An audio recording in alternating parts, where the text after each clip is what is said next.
சரி இதை கொண்டு வந்தால் நீங்கள் தானே கொண்டு வந்தீங்க. அந்த பிஎம்எல்ஏ ஆக்டில் 66 நீங்கள் தெளிவு இன்னொரு விஷயம் சொல்லியிருக்காங்க, கட்டாயம் ஒரு நோடல் ஆஃபீஸர் அசைன் பண்ணணும். Accept Tamil Nadu all other state already தேக வாஸ் வந்து நோடல் ஆஃபீஸர். அவங்க தான் வந்து நோடல் ஆஃபீஸர் தான் பிரிட்ஜ், அதாவது தமிழ்நாடுக்கும் மத்திய அரசுக்கும் மாநில அரசுக்கும் பிரிட்ஜாக இருந்து செயல்பட வேண்டியது. அவரோட வேலை இங்கே வந்து இப்போ தமிழ்நாட்டில் ஒரு நோடல் ஆஃபீஸர் இருக்கிறாருன்னா அவருடைய வேலை வந்து இங்கே எதை மாதிரி மணி லாண்டரிங் ஏதாவது நடக்குதா அப்படின்னா அந்த இன்வெஸ்டிகேஷன் பண்ணலாமாங்கிறத அவர் கொடுக்கணும்.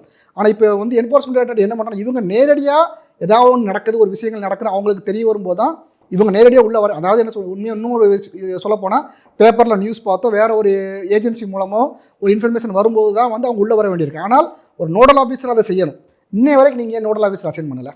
உங்கள் பக்கத்து ஸ்டேட்லாம் அசைன் பண்ணியிருக்காங்கல்ல. கேரளா நீங்கள் எதுக்கு எடுத்தாலும் ஆந்திராவை பாரு, அமெரிக்காவை பாருங்கிறல, நீ பக்கத்தில் இருக்கிற கேரளா ஒன் ஸ்டேட் உங்களோட கூட்டணி தானே, கம்யூனிசம் இருக்கிறாங்க, காங்கிரஸாக இருக்கட்டும், அங்கெல்லாம் நோடல் ஆஃபீஸர் இருக்கிறாங்கல்ல.